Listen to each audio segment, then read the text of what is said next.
السلام عليكم ورحمة الله وأهلا بيك في درس جديد من كورس بايثون. النهاردة هنتعلم بناء آلة حاسبة Building a Calculator. أول حاجة هحتاجها طبعا عشان أعمل كالكوليتور إن أنا آخد input أو آخد الأرقام من اليوزر بتاعي. عشان أعمل كده ممكن أقول input وأقول له enter the first number مثلا وأسميه هنا num1 خزن فيه، وأعمل variable تاني أسميه num2 وأعمل input وأقول له هنا enter the second number. فبالتالي انا لو عملت run دلوقتي فانا بقول لليوزر دخل لي اول رقم. خلينا نجرب دلوقتي enter the first number 5 enter the second number 10.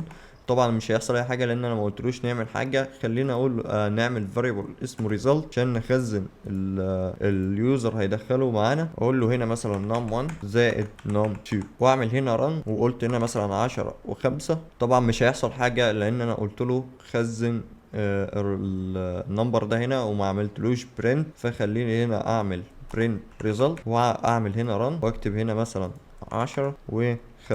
هيقول لي هنا 105. طب شيء غريب، 10 و5 المفروض يبقوا 15 يعني مش 105. حد عارف ده حصل ليه؟ طيب لو تفتكر من الدرس اللي فات انا لما باخد انبوت انا باخد انبوت على شكل سترينج. فانا هنا ما خدتش رقم من اليوزر. انا هنا لما قلت 10 هو فاهم ال10 ككاركتر مش كرقم، فبالتالي هنا برضو فاهم ال5 دي ككاركتر مش كرقم. فهنا لما قلت له num1 بلس num2 وعملت برنت للناتج ده او للريزلت، هو عمل لي concatenation للسترينجز ما عمليش addition numbers. هو حط لي السترنج اللي هو 10 بعد كده حط لي السترنج التاني اللي هو 5 طيب ازاي احل المشكله دي واخلي دول يتفهموا كارقام؟ محتاج ان انا اجي هنا واستخدم فانكشن اسمه int واحطه جوه اقواس وهنا نفس الكلام. فبالتالي هنا لو جيت عملت ران لو قلت 10 و5 هيطلع لي 15. مفيش اي مشكله لان انا كده حولت الارقام دي لانتجرز. فاصبح بايثون الكمبيوتر او البرنامج بتاعي مش فاهمهم كسترينجز، فاهمهم دلوقتي ان هو المفروض يتعامل معاهم كارقام ويعمل عمليه حسابيه وهي عمليه الاديشن، مش ان هو يعمل كونكاتينيت لسترينجز او يحط لي تو سترينجز جنب بعض. طبعا انت دي مش بتحل لي مشكلتي لو انا عايز اعمل مثلا اديشن في كالكوليتور، لان انا هنا بتعامل مع انتجرز بس مع اول نمبرز.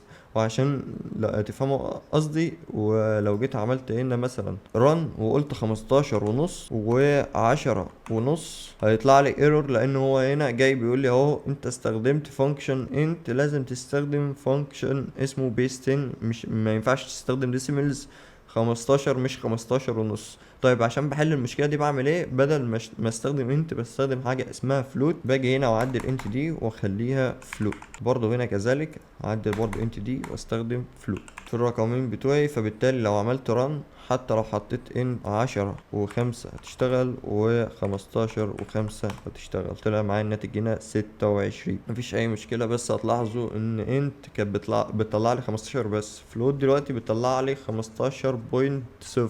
بتجيب لي الارقام اللي بعد الديسيمال بوينت. فلو عملت رن واستخدم الديسيمالز يعني مثلا هنا لو عملت رن كده واستخدمت الديسيمال هنا مثلا 12.3 وعملت هنا في السكند نمبر 11.5 هيطلع لي 23.8 اللي هو الرقم الصح. البرنامج مش هيضرب او هيطلع لي ايرورز او اي مشكله.